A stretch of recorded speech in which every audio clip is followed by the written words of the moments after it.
참 좋은 일에도 생각하고 진짜. 아유, 너무 귀여우셔.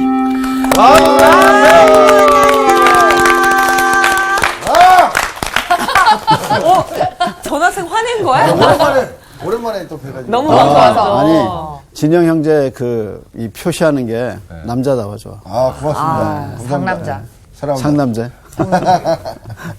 잘들 계셨죠? 네. 오늘은 좀 어려운 책으로 들어갈 것 같은데. 근데 어렵지 않은데 사람들이 첫인상을 어렵게 생각하죠. 맞아요. 오늘은 무슨 책일까? 저기 써있네요. 무슨 책? 무슨 책이에요? 로마서. 오늘 수업 키워드 신약 6강 로마서 하나님의 사랑. 자, 그럼 로마서 들어가기 전에 복습해야죠. 예. 그러면 처음에 마태의 키워드는 뭐죠? 고백. 신앙 고백이죠. 네. 주는 그리스도의 살아계신 하나님의 아들입니다. 그래서 네. 마태 복음에만 교회라는 단어가 2번 나와요. 네. 그래서 한 교회, 두 교회. 그래서 첫 번째 교회는 우주적인 교회고 두 번째 나오는 교회는 이제 지역적인 교회다. 이렇게 말씀드렸습니다. 근데 그 교회 공동체에 어떻게 들어가느냐? 신앙 고백. 주는 그리스도의 살아계신 하나님의 아들입니다. 그 신앙 고백이 우리의 구원의 첫 척도가 되죠. 그래서 이제 베드로가 신앙 고백을 했다. 그것이 뭐예요? 마태복음. 그 다음에 이제 마가는 뭐죠? 길. 예수님이 이제 내가 십자가에서 죽고 부활할 것이라는 걸 다 어디서 얘기하셨어요? 길에서. 근데 제자들은 어디서 싸웠어요? 길에서. 누가 크냐? 어디서 싸웠어요? 길에서. 그러니까 제자 길이라는 말이 제자 도인데 이 제자들이 그걸 이해 못했어요. 그래서 묻기도 두려워했다. 그래서 마가는 길이라는 토픽을 통해서 그 주제를 통해서 주님의 제자의 길이 뭐냐 그걸 우리에게 가르쳐주죠. 자, 이번엔 누가가 뭐를 키워드로 했죠? 휘장. 예수님이 돌아가실 때 네. 성소와 지성소 사이에 있는 휘장이 찢어지면서 휘장은 떨어지지 찢어지지 않잖아요. 네. 찢어지려면 어떻게 해야 돼요? 강제로 누가 누군가 찢어야죠. 찢어버려야 돼요. 더군다나 그 헬라 언어에 보면 정 가운데를 찢으셨어요. 오른쪽 왼쪽으로 딱 맞게 정 가운데를 쫙 찢었어요. 그러니까 정교하게 찢은 거죠. 근데 그 찢을 때 누가 돌아가셨어요? 예수님. 예수님. 그래서 누가 돌아가셨냐면 예수님이 돌아가셨어. 이해해 주셔야 돼요. 전이 와서 이제 학습을 따라가려면 좀 시간이 걸리잖아요. 네. 사랑으로 보답만 주면 돼요. 그래도 진영 학생은 워낙 또 뛰어난 학생이라 금방 따라갈 거예요. 그러니까 지금 이거 키워드를 잘 외우셔야 돼요.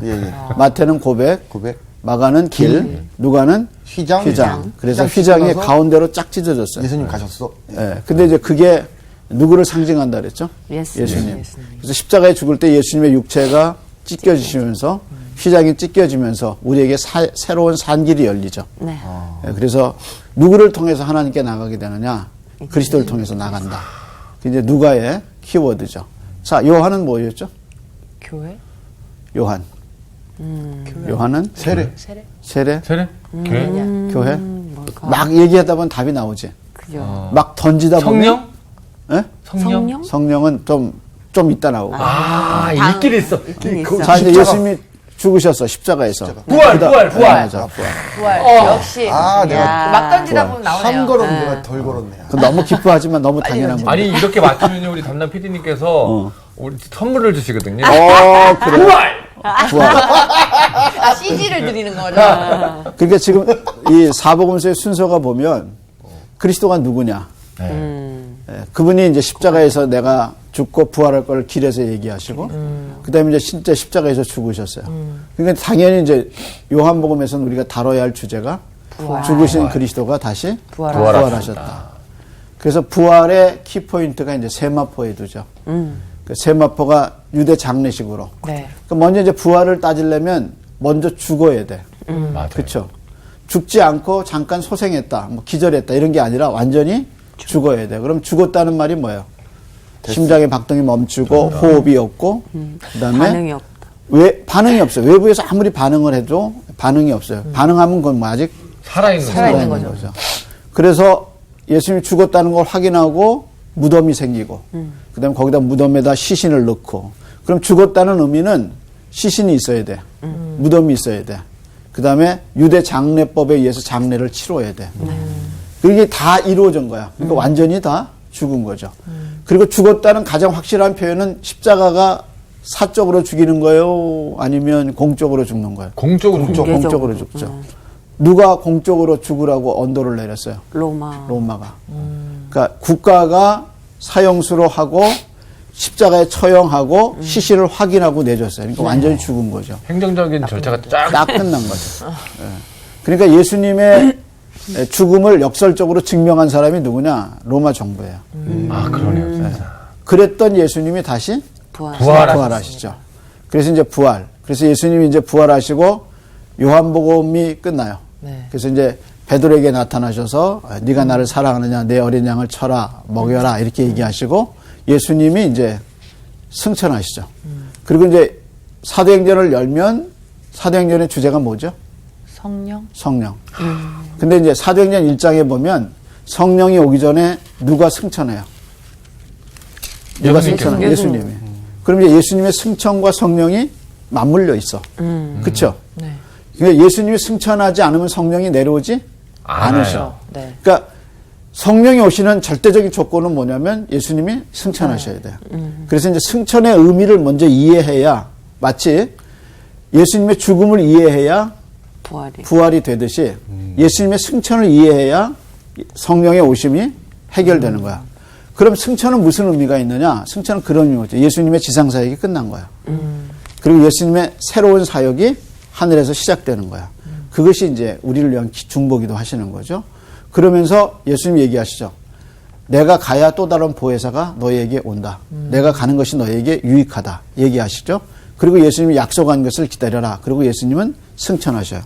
그리고 이제 누가 오시죠? 성령이. 그래서 창세기 1장 1절에 성령이 하나님의 신이 수면을 운행하더라. 그 운행한다는 말이 이렇게 암탉이 병아리를 이렇게 암탉이 그 계란을 이렇게 달걀을 안고 있는 그런 모습이거든요. 그러니까 성령은 창세기 1장 1절부터 시작되고 성막 때도 계셨고 사사 시대도 있었고 삼손 또 시대도 있었고 또 다윗 시대에도 그래서 다윗이 시대에도. 성령을 내게서 거두지 마소서 그렇게 다 했는데 성령은 이미 다 있었어요. 근데 왜 또 오셨을까? 굳이. 원래 있었는데 뭐 다 계셨는데 문 열고 나 여기 있었다 뭐 이렇게 짠 이렇게 나타나셨냐? 예수님하고 바톤 터치한 것도 아닌데. 바톤 터치한 거죠. 아 맞아요? 네. 그래서 승천과 성령의 오심을 제가 같이 연결해서 성령은 2장에 오시고 사도행전 1장은 예수님의 승천을 다루죠. 그 바톤 터치가 된 거예요. 그거 괜찮네 바톤 터치. 그래서 예수님 가시고 이제 성령이 오셨죠. 근데 이 오셨다는 의미가 뭐냐? 오순절 성령의 의미가 뭐냐? 제가 몇 가지로 설명드렸는데 그 중에 하나가 오순절 성령이 오셔야 이전에 성령은 왔다가 힘을 주시고 능력을 주시고 떠나셔요. 근데 오순절 성령은 한 번 오시면 항상 함께 계시는 우리와 함께 하셔요. 그래서 우리에게 이제 인쳤다, 보증으로 주셨다 그러죠. 그 보증이라는 말이 우리 월세 얻거나 아니면 뭐 집을 살려면 보증금 내잖아요. 그러니까 이제 그거 내면 내가 이거 사겠다. 그것처럼 성령이 우리 속에 오셨다는 것은 우리가 하나님의 자녀라는 것을 머리에 인치고 보증으로 주셨어요. 근데 오순절 성령의 특징은 뭐냐면 그 전에 성령은 왔다가 가시고 우리에 머물지 않으셔요. 그러니까 머물어도 upon 혹은 on 위에 계셔요. 근데 이제 오순절 성령 뒤에는 in 네, 안에. 혹은 within 안으로 들어오셔요. 그래서 우리 안에 영원토록 거주하셔요. 그리고 오순절 성령의 또 다른 특징은 우리에게 오셔서 죄를 가르쳐 주셔요. 그래서 그 전에는 힘은 주죠. 능력은 주지만 지혜는 주지만 죄하고는 관계가 없어요. 근데 우리에게 오신 성령은 우리를 조명해 주셔서 우리가 얼마나 비참한 상태에 있는 걸 알려주시고 구세주를 필요로 하게 만드셔요. 그래서 나한테는 정말 오호라 나는 공고한 사람이라 누가 나를 이 사망의 몸에서 건져줄까? 그런 역사를 하시는 분이 누구셔요? 성령이라고. 성령을 받으면 열이면 열, 백이면 백 다 자기 죄를 깨달아요. 그래서 물어보는 질문이 그거예요. 당신이 중생했다는 걸 어떻게 알아? 네가 거듭났다는 걸 어떻게 알아? 그 첫 번째 증거는 내가 죄인이라는 걸 아는 거야. 그러니까 성령을 받기 전에 인간은 다 그렇다. 인간은 다 그렇게 사는 거지. 이렇게 자기 합리화를 하는데 성령이 내 영혼 속에 탁 들어오면 성결하신 성령님이 내 죄가 얼마나 큰가. 하나님을 떠나서 살았던 내 죄가 얼마나 비참하게 내가 살았다. 그러니까 이게 노랗다고 다 황금이 아니구나. 이렇게 깨닫고 진짜 황금집을 천국을 사모하게 만드는 그 우리를 조명하고 우리를 깨닫게 하시는 분이 누구냐? 바로 성령입니다. 그래서 오순절 성령이 오기 전까지는 인간은 죄악에 대해서 잘 몰라. 근데 이제 성령이 들어오셔서 개인적으로 내가 얼마나 큰 죄인인가를 성령님이 나에게 하나님의 빛으로 비춰줘. 그러니까 그 빛 앞에서 숨겨진 게 뭐 있어? 다 드러나지. 만물이 다 하나님 앞에 드러나지. 내 죄가 낱낱이 드러나는 거야. 그러니까 성령님이 우리 속에 들어오셔야 우리가 죄인인 거라. 맞아요. 그리고 내가 얼마나 이 완악한 사람인가를 알게 되죠. 그걸 어떻게 하느냐? 오순절 성령의 역사로 아는 거야. 그러니까 오순절 성령이 그만큼 우리에게 중요한 거죠. 그래서 우리는 오순절 성령 이후에 우리는 있기 때문에 성령은 내 안에 계시고 영원토록 거주하시고 나에게 힘을 주시고 나를 위해서 하나님께 대신 기도할 수 있는 그런 은혜를 베풀어 주시니까 성령이 없이는 아무것도 아니야. 그게 이제 오늘 사도행전까지. 이해하시겠죠? 네. 이렇게 한 번 또 확 훑어줘야 여러분 또 이해가 쉽죠. 그럼 오늘은 뭐예요? 로마서. 사람들이 로마서를 어렵다고 생각하는데 로마서 어려워요? 안 어려워요? 어렵지 않아요. 로마서 쉽진 않아. 근데 어려운 책이 아니야. 이게 로마서는 참 좋은 책이에요. 그래서 오늘 제가 로마서를 저를 잘 따라오시면 이제 성령의 은혜 가운데 이게 어렵지 느껴지지 않을 거예요. 먼저 로마서를 쓰게 된 배경이죠. 로마서는 모두 몇 장이죠? 네. 여러 장? 네. 로마서 모두 길지 몇 않아, 장이에요? 길지 않아. 16장. 네. 아니, 로마서는 몇 장이에요? 16장. 16장. 16장. 네. 몇 절일까? 와. 무수히 많습니다. 무수히 많아요. 그럼 여러분, 내가 이런 질문 던질 때는 이게 교사의 만행이기도 하고 특권이기도 해요. 미리 다 알고 계시 알고 있는 거지. 예. 네. 그래야 또 교사도 하죠. 선생님도 하고. 432절이에요. 근데 432절 로마서 16장 중에 가장 중요한 장이 어디냐? 뽑으면 대개 8장을 뽑아요. 이게 워낙 글씨를 바탕을 잘 써줬죠. 네. 그러니까 내가 막 휘갈려 쓰지를 못하겠어. 이게 바로 선생님의 역할인 것 같아요. 이게 그래서 좀 조심조심해서 쓰게 되죠. 제일 중요한 장이 뭐예요? 8장. 그래서 사람들이 뭐라 하냐면 이걸 멸류관이라고 그래요. 로마서의 멸류관 혹은 정상, 산악의 정상 이렇게 얘기해요. 그래서 이게 이렇게 이제 멸류관이고 정상인데 로마서 8장이 중요해요. 그래서 오늘 본문이 로마서 8장이 되어 있는데 먼저 로마서를 쓰게 된 뭐예요? 배경. 배경. 이 배경이 이런 거예요. 바울이 사도행전 19장에 보면 몇 장? 19장. 이게 이제 장소가 어디냐면 에베소야. 에베소에서 사역하는데 성공적으로 사역을 마쳐요. 이때 사도 바울의 전도 여행이 몇 차냐면 3차야. 어느 정도로 성공적이었냐? 에베소에 12제자가 있었는데 바울이 가서 너희가 성령에 대해서 아느냐? 모릅니다. 그럴 때 바울이 안수할 때 성령이 온대요. 그리고 이 에베소에 이게 이제 큰 도시거든요. 에베소가 로마의 3대 도시 중에 하나 될 정도로 큰 도시인데 여기에 이제 마술하는 사람들이 있었어요. 그 사람들이 복음을 받아들이고 마술을 그만두고 그 마술 책이 있어요. 그 책을 불태웠는데 그게 5만 냥이라 그랬어요. 5만 은. 근데 이제 은 5만은 어느 정도냐면 하루 한 사람이 일하는 게 은 하나야. 5만은 몇 명이 돼야 돼요? 5만 명. 그걸 이 사람들이 불태워요. 이때 사도 바울이 이제 사역을 다 마쳐서 성공적으로 되는 걸 보면서 내가 로마를 봐야겠다 하고 이때 어디를 결심해? 어디 가기로 결심해요? 로마로. 로마를 가기로 결심해요. 그래서 예루살렘을 들려서 내가 로마를 봐야겠다 이렇게 설명해요. 그래서 이제 결심하고 로마로 가기로 해요.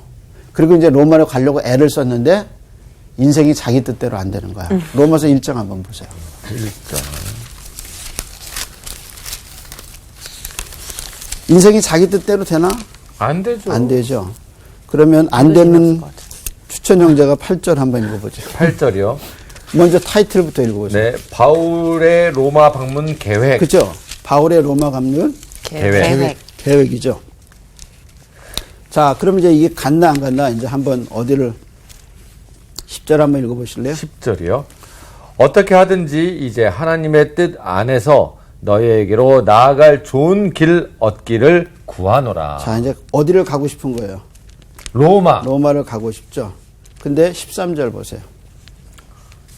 형제들아, 내가 여러 번 너희에게 가고자 한 것을 자, 너희가 한 번도 아니고 뭐예요? 여러 번. 여러 번. 이렇게 기도했어요. 10절에 기도했잖아요. 네. 어떻게든지 이제 하나님의 뜻 안에서 너희에게 나아갈 좋은 길을 얻기를 구한다. 구하노라. 그러니까 기도했어요. 네. 네. 기도하면 다 되잖아요. 이루어지죠. 예. 그게 이제 우리의 믿음이고 우리의 네. 신앙인데 됐어요, 안 됐어요? 안 된 거죠. 안 된 거죠. 13절에 뭐라 그랬어요? 그래서 여러 번 가고자 했으나 못 간 거야.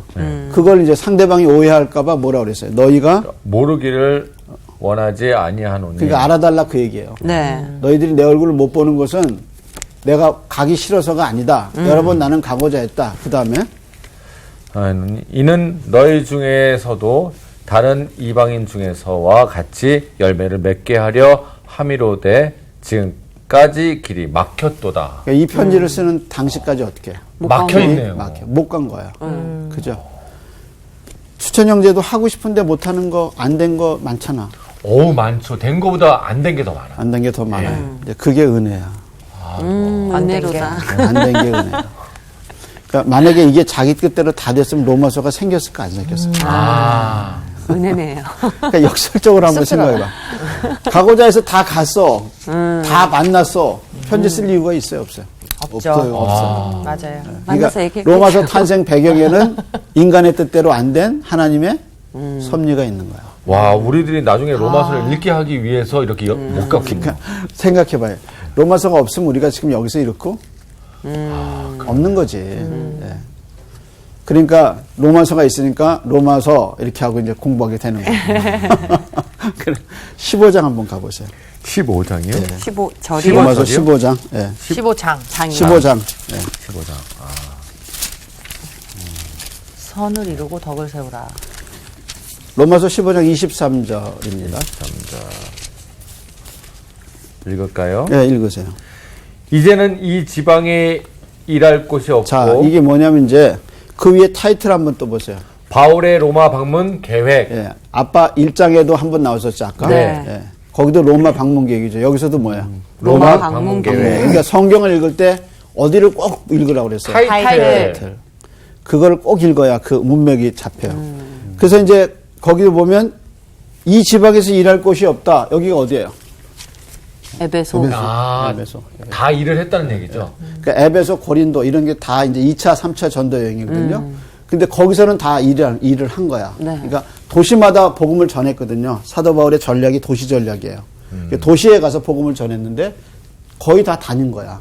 그래서 3차까지 다 다녔어요. 그래서 이 지방에서는 더 이상 일할 곳이 없다. 없고. 그 다음에 네, 없고 또 여러 해 전부터 언제든지 서반으로 갈 때에 너희에게 이때 언제 결심했어요? 사도행전 몇 장에서 결심했어? 저기 사도행전 8장.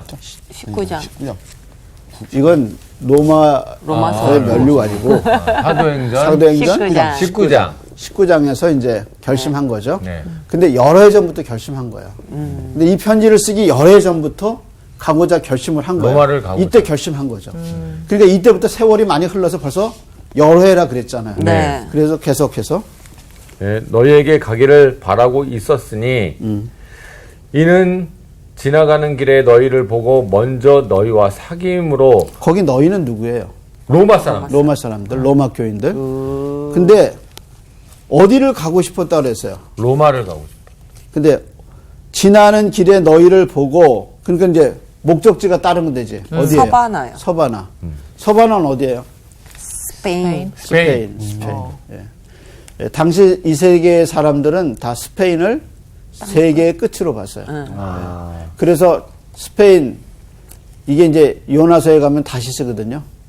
그래서 니누에로 가라는 명령을 어기고 요나가 어디로 가요? 서바나로. 서바나. 그게 신약적으로는 서바나지만 구약적으로는 어디예요? 다시스. 다시스. 예, 그래 이제 걸리 도망간 거야. 멀리 간다고 도망간 거죠. 근데 지금 이 바울은 여기에서 뭐 하겠다고? 로마. 여기에 복음을 전하겠다는 거죠. 그러니까 지나가는 길에 그러니까 이제 구조가 어떻게 되냐면 이렇게 돼요. 이제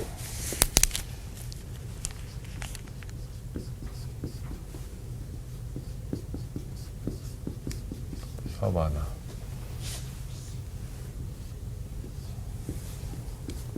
이 세 개의 도시를 여러분 좀 기억하셔야 돼요. 예루살렘, 예루살렘, 로마, 서바나.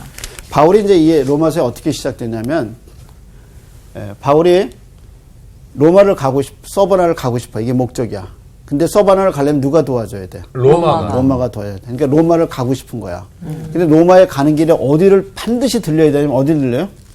예루살렘. 왜냐하면 데살로니가 혹은 마게도니아 교회가 헌금을 거뒀어요. 그래서 이 헌금을 걷어서 어디에 전달해 줘야 되냐면 예루살렘에. 근데 예루살렘에 이제 기근이 들고 어려움이 생겼어요. 이제 이방인들이 돈을 모아서 본 교회인 복음이 증거된 첫 번째 도시가 어디예요? 여기서 나왔죠, 예루살렘에. 그래서 헌금을 이방 교회가 만들어준 헌금을 가지고 어디를 들려냐면 예루살렘에 들려요. 이 헌금이 받아져야 돼. 왜 받아져야 돼? 이게 단순히 구제헌금이 아니라 이 헌금을 받으면 예루살렘 교회가 어느 교회를 인정하는 거예요? 이방 교회를. 그러니까 헌금을 통해서 이방 교회와 유대인의 교회가 하나 되는 거야. 그러니까 사도 바울이 이걸 다른 사람 안 시키고 자기가 직접 헌금을 가지고 어디를 가야 돼? 예루살렘. 그래서 이것이 이방 교회와 예루살렘 본교회가 하나 되는 위대한 사건이야. 그래서 로마서에서 이걸 얘기하는 거야. 내가 지나가는 길에 예루살렘에 들려서 이 일을 하고 그 다음에 로마를 가리라. 그러니까 로마가 가서 너희가 나를 어디로 보내달라? 서바나. 근데 이 보내달라는 말이 풀타임 선교사야. 보내달라. 그러니까 완전히 서포트를 해서 나를 어디다 보내달라? 서바나. 그러니까 스페인 선교를 위해서 너희가 나를 도와달라 이거예요. 그래서 뭘 쓴 거예요? 로마서. 이해하겠어요? 네. 그래서 로마서의 배경을 알아야 돼. 이건 단순히 교리책이 아니라 교리서적이 아니라 선교를 도와달라.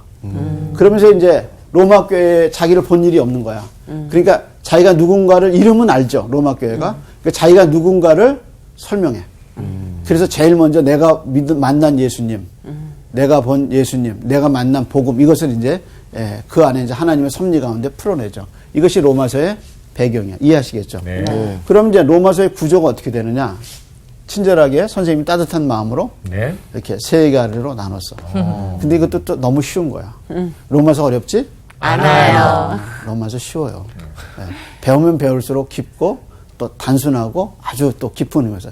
여러분 심플한 게 깊은 거예요.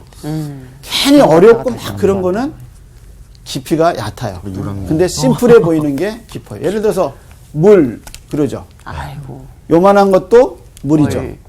이렇게 담은 것도 물이죠. 바다에 깊은 것도 뭐예요? 물이에요. 그러니까 단어가 심플하다고 의미도 심플한 게 아니야. 그것처럼 로마서는 깊은 구조를 갖고 있어요. 로마서 이렇게 나눌 수 있어요. 복음 1장부터 11장까지 복음을 설명해요. 네. 근데 이제 여기서 사도 바울이 이 복음 때문에 고민에 빠져요. 그 고민이 뭐냐면 이제 9장 1절부터 자기 속에 끊이지 않는 고민과 고통과 염려가 있다. 그렇게 시작해요. 왜냐면 누구 때문에? 유대인이 안 믿는 거야. 자기 친족들이 주님을 안 믿는 거야. 이게 언약의 백성이잖아요. 네. 그리고 예수님은 언약의 완성인데 이 사람들이 안 믿는 거야. 그러니까 이게 지옥 가게 생긴 거야. 그러니까 내가 내 친족을 위해서 내가 버림받아도 좋다.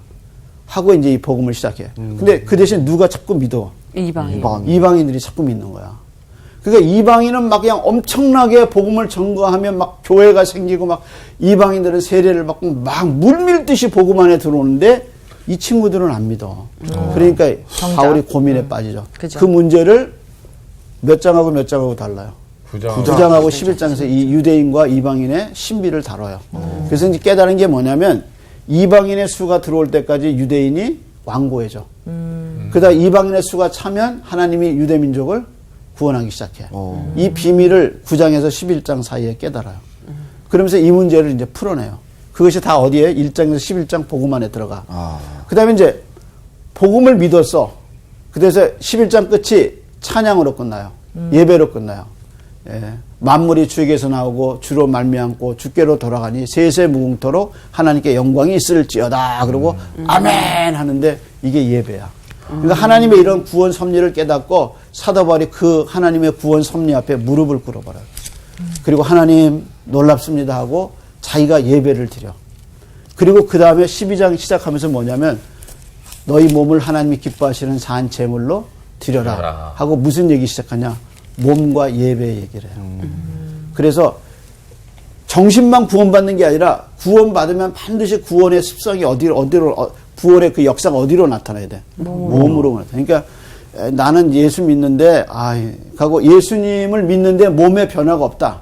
그건 아직 진짜 예수님 믿은 건가? 그거 한번 생각해 봐야 돼. 그러니까 복음이 들어가면 그것이 정신 세계나 영적인 세계만 영향을 끼치는 게 아니라 그것이 몸으로 반드시 나타나. 자, 그런 면에서 이제 몸이 변화가 있어야 돼요. 복음에 몸이 따라가야 돼. 근데 이 몸의 12장, 15장까지 중요한 것이 이 몸이 공동체라는 거예요. 그리고 예배 공동체, 이게 교회. 그래서 복음의 열매가 뭐냐? 공동체예요. 그러니까 복음이 없으면 공동체가 생기지 않아요. 그러니까 복음이 낳은 열매가 뭐냐? 교회 공동체야. 그게 이제 예배예요. 그래서 교회 공동체 예배인데 이 안에 교회도 문제가 있어. 약자와 뭐가 있어요? 강자가. 그러니까 이 문제를 사도 바울이 다뤄요. 이 12장에서 15장 사이. 세상엔 강자가 약자를 어떻게 눌러. 지배하죠. 그죠? 근데 여기서는 강자가 약자를 섬겨. 이게 이제 세상 공동체하고 다른 거죠. 그래서 예수님이 제자들 보고 누가 크냐 그럴 때 이렇게 얘기하시죠. 세상 임금은 앉아서 대접받고 명령하지만 나는 너희 중에 그렇지 않았다. 나는 너희를 섬기는 자로 왔다. 너희도 섬겨라. 그래서 너희가 크고자 하면 섬기는 자가 되고 너희가 머리가 되고자 하면 끝이 되어라. 이렇게 얘기하셔서 이 공동체의 특징은 뭐냐? 강자와 약자가 서로 사랑하는 겁니다. 이게 이제 12장부터. 그리고 이제 맨 마지막은 뭐예요? 열매. 그래서 몇 명의 이름이 나오냐면 35명의 이름이 나와요. 근데 이제 2명 그때 무명이야. 그래서 모두 37명의 이름이에요. 이 사람들이 다 예수 믿는 사람들. 그래서 복음이 들어가서 교회를 만들고 교회 안에 뭐가 생긴 거예요? 열매가. 잎이 생긴 거예요. 그래서 나무로 보면 복음은 뭐예요? 뿌리야. 그리고 큰 트렁크 있죠. 이거 나무 줄기. 그건 뭐예요? 몸이야. 그 다음에 거기에 잎이 맺히고 열매가 맺혀서 그게 뭐야? 열매. 사람이란 말이야. 우리가 예수 믿는 거야. 그러니까 여기 다 있는 사람들이 뭐가 있는 거야? 뿌리가 있는 거죠. 복음이 있고 그 복음 안에서 우리가 한 몸을 이루었고 그 다음에 한 사람 한 사람이 다 뭐야? 열매야. 이게 로마서의 구조야. 그러니까 로마서의 키워드 복음, 몸, 열매. 이게 이제 이걸 나누는 거야.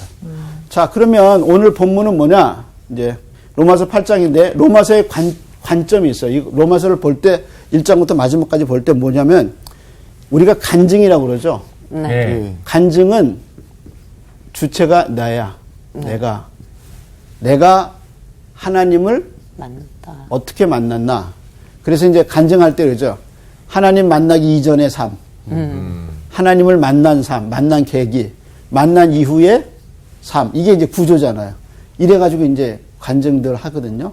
근데 간증 정말 조심해야 돼. 맞아요. 네, 간증, 이게 정말 조심해야 돼. 근데 이 로마서는 내가 만난 하나님의 이야기가 아니야. 이 로마서의 이건 어떻게 되냐면, 하나님이가 주제야. 내가 아니고요. 네, 내가 아니고. 하나님이 하나님의 관점에서 나를 어떻게 구원했냐 그거예요. 그래서 하나님의 관점에서 나를 창세 전에 예정하셔. 그래서 나를 부르셔. 그래서 복음을 만나게 해. 예수님을. 그래서 고백하게 해. 그래서 예수님을 길에서 따라서 내 몸이 변화돼. 이게 내 관점이 아니라 하나님의 관점에서 내가 너를 그렇게 만들었다 하고 시작하는 거야. 그러니까 로마서의 관점은 내가 하나님을 만난 하나님이 아니라 하나님이 나를 어떻게 만들어. 그래서 이제 언뜻 봐서는 이해가 안 가. 네. 그렇죠? 이게 이해가 안 가는 거야. 자, 그럼 이제 로마서의 가장 중요한 포인트 8장 빨리 들어가. 8장. 오늘 본문은 31절이에요. 네. 로마서 8장 31절. 자, 그럼 이제 그 다음부터 경진 학생부터. 타이틀 그리스도의 사랑, 하나님의 사랑. 그런즉 이 일에 대하여 우리가 무슨 말 하리요? 만일 하나님이 우리를 위하시면 누가 우리를 대적하리요? 자기 아들을 아끼지 아니하시고 우리 모든 사람을 위하여 내주신 이가 어찌 그 아들과 함께 모든 것을 우리에게 주시지 아니하겠느냐? 자, 여기서 보면 로마서 8장이 무슨 장이라고 했어요? 8장이? 키포인트. 면류관 정상 정상. 그러니까 보내달라. 정상이고 면류관인데 8장의 주제가 뭐야? 제일 많이 나오는 단어가 뭐야? 사랑. 아니 그건 지금은 사랑장이냐? 그 앞에 있던 장은 뭐냐면 성령장이잖아. 성령. 로마서 8장이 무슨 장? 성령장. 근데 성령장인데 지금 읽는데 성령이 나와요? 안 나와요. 안 나와. 그러니까 내 포인트는 뭐냐면 그럼 이게 로마서 8장의 결론이냐 그거야. 아니에요. 아니죠. 예, 왜냐하면 성령이 안 나와. 맞아요. 그리고 뭐라 그러냐면 그런즉 그러죠. 네. 이 일에 대하여 네. 예, 우리가 무슨 말 하리요? 이제 하고 이제 얘기를 하면서 아까 얘기했듯이 두 글자 나왔죠. 사랑. 하나님이 자기 아들을 아끼지 않고 우리에게 다 내주셨다. 그러니까 성령이란 말이 안 나오는 거야. 네. 그러니까 지금 이 비록 로마서 8장 뒷부분에 붙어 있지만 이거는 로마서 8장의 결론이 아니라는 거야. 왜냐하면 사랑이니까. 지금까지 성령에 대해서 얘기했거든요. 그러면 만약에 하려면 성령에 대해서 계속 얘기가 돼야 되는데 일단 끊어져. 그리고 뭐가 나오냐면 사랑 나오는 거야. 자, 그럼 한번 읽어봐. 계속해서. 누가 능히 하나님께서 택하신 자들을 고발하리요? 의롭다 하신 이는 하나님이시니. 누가 우리를 고발하죠. 예, 그 다음에 또. 누가 정죄하리요? 누가 우리를 정죄하리요. 계속해서. 죽으실 뿐 아니라 다시 살아나신 이는 그리스도 예수시니 그는 하나님 우편에 계신 자요 우리를 위하여 간구하시는 자신이라. 그래서 지금 우리가 읽는 부분의 타이틀이 뭔가 보세요. 그리스도의 사랑, 하나님의 사랑. 그러니까 이제 결론은 이게 그리스도의 사랑, 하나님의 사랑인데 이게 8장의 결론이 아니라는 거야. 그러면 이 사랑이 어딘가 로마서 어딘가 또 거기서 또 이렇게 쫙 찔러갖고 거기서 나온 거야. 그게 뭐냐? 5장이야. 5장 보세요. 5장.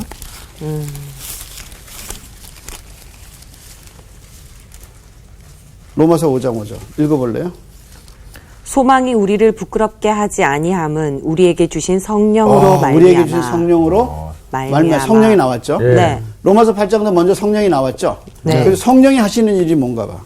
하나님의 사랑이 우리 마음에 부은 바 됨이니. 그러니까 거꾸로 하면 성령이 없으면 하나님의 사랑을 우리가 알아요, 몰라요? 몰라요. 몰라. 그러니까 성령이 오신 목적은 결국 뭐냐면 하나님의 사랑을 우리한테 알려주는 거야. 그러면서 이제 8절로 가보세요. 목소리 바꿔서. 우리가 아직 죄인 되었을 때 그리스도께서 우리를 위하여 죽으심으로 하나님께서 우리에 대한 자기의 사랑을 확증하셨느니라. 그러면 사랑을 확증했다. 하나님이 우리를 사랑하신 증거가 뭐야? 성령. 죽으신 거. 누가 죽었어? 예수님. 예수님이 누구야? 성령님.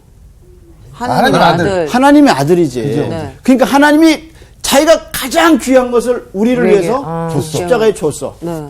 그런데 하나님의 사랑이 우리한테 왔는데 사람은 모르고 우리도 모르는 거야.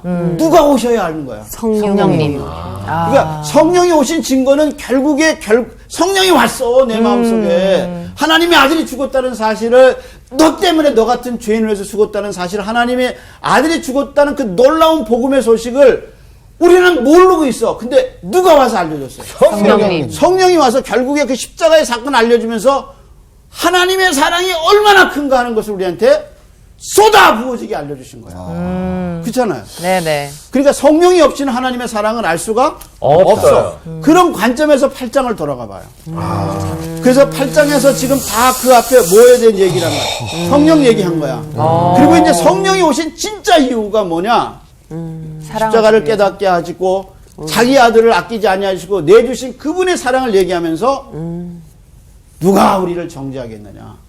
누가 우리를 고발하겠느냐. 아무 소용없다는 거예요. 그 다음에 한번 볼까요? 34절 다시 한번. 누가 정죄하리요? 죽으실 뿐 아니라 다시 살아나신 이는 그리스도 예수시니 그는 하나님 우편에 계신 자요 우리를 위하여 간구하시는 자시니라. 정말 놀라운 것은 이거 지금 34절은 이전에 한 번도 안 나왔던 진리예요. 그게 뭐냐면 그리스도가 우리를 위해서 뭐하고 계시다는 거예요. 기도하고 계시다. 그러니까 우리를 위해서 죽었을 뿐 아니라 살으셨을 뿐 아니라 살으신 예수님이 지금 우리를 위해서 뭐하고 있다는 거예요. 기도하고 계시다는 거예요. 그런데 누가 우리를 정죄하겠느냐. 누가 우리를 고발하겠느냐. 이런 하나님이 우리에게 계신데 이런 그리스도가 우리에게 있는데 너희는 담대해라 이런 것이죠. 그 다음에 이제 또 그 다음 뭐라 그랬어요. 그 다음에 목소리 바꿔서 누가 우리를 그리스도의 사랑에서 끊으리요. 그리고 환난이나 몇 개 나오나 봐요. 예? 몇 개나 나오나 봐. 예. 그 다음에 환난이나 공고나 박해나 기근이나 적신이나 위험이나 칼이랴. 몇 개예요? 7개예요. 아, 이것이 이제 우리가 당할 수 있는 건데 적신이라는 말이 이제 좀 그렇죠. 이게 이제 사도 바울이 복음을 전하면서 옷을 제대로 못 입고 추위에 떠는 거. 그런 게 이제 적신이에요. 굶주림 적신 이런 거. 그런 것도 하나님의 사랑에서 우리를 끊을 수 없다는 거. 그리고 이제 그 다음에 계속해서 기록된 바 우리가 종일 주를 위하여 죽임을 당하게 되며 도살 당할 양같이 여김을 받았나이다 함과 같으니라. 계속해서 그러나 이 모든 일에 우리를 사랑하시는 이로 말미암아 우리가 넉넉히 이기느니라. 그 다음에 이제 또 이번에 또 다른 게 나와요. 자, 계속해서 내가 확신하노니 몇 개나 나오나 보세요. 예, 사망이나 생명이나 천사들이나 권세자들이나 현재 일어나 일이나 장래 일이나 능력이나 높음이나 깊음이나 다른 어떤 피조물이라도 우리를 우리 주 그리스도 예수 안에 있는 하나님의 사랑에서 끊을 수 없느니라. 몇 개 나와요? 10개요. 10개. 많아요. 다른 피조물까지 10개. 10개 나와요. 10개. 그러면 사망은 이해하죠. 네. 예. 사망이나 그 다음에 뭐예요? 생명, 생명이나 이게 무슨 뜻이에요? 생명이죠. 뭐. 맞아요. 예? 죽거나 말거나. 내가 죽어도 순교해도 혹은 죽어도 하나님 사랑에서 날 끊을 수 없고 내가 이대로 살아가도 하나님 사랑에서 끊을 수 없고 박해에서도 하나님 사랑 끊을 수 없고 그 증거가 뭐냐면 여기 하나님이 자기 아들을 아끼지 않고 이 아낀다는 말이 뭐냐면 보관해 둔다는 거야. 우리가 귀한 건 어떻게 해요? 진짜 귀한 건 안 보여줘. 예. 진짜 귀한 거는 자기가 넣어두죠. 예. 진짜 사랑하는 사람은 빼앗길 사람한테는 안 보여줘. 그러니까 이게 아끼지 않아. 이 아끼지 않고 내주셔서 그 다음에 뭐라 했어요? 내줬단 말이에요. 보관해뒀던 것을 가장 귀한 것을 내줬어. 이분이 누구셔요? 하나님이 누구를 내주신 거예요? 예수 그리스도. 그러니까 이 사랑 때문에 우리가 안심하고 나갈 수 있어요. 근데 저는 이 8장 이 후반 이거 보면서 어디에 제일 초점을 두냐면 제 개인적으로는 34절이에요. 그러니까 이렇게 앞에 나온 7가지 예. 공고부터 시작해서 환난과 공고, 그 다음에 이제 10절에 12절에 그 38절하고 39절에 나온 이거 10개. 이게 우리를 침범하지 못하고 우리를 넘어뜨리지 못하는 이유가 나는 34절에 있다고 생각해. 그게 뭐예요? 34절에 뭐가 있어요? 우리를 위하여 간구하시는. 우리를 위하여 예수. 간구하시는 그리스도가 있기 때문에. 그러니까 이 어떤 권세자도 어떤 어둠도 우리를 이길 수 없어요. 왜냐하면 그리스도가 나를 위해서 지금도 끊임없이 기도하고 계셔요. 이게 로마서의 핵심이에요. 그래서 하나님의 사랑이 로마서를 묶는 키워드야. 잊지 마세요. 하나님의 사랑. 오늘도 이 사랑 안에 거하는 여러분 되기를 소원합니다. 오늘 여기까지. 감사합니다. 네, 수고하셨습니다.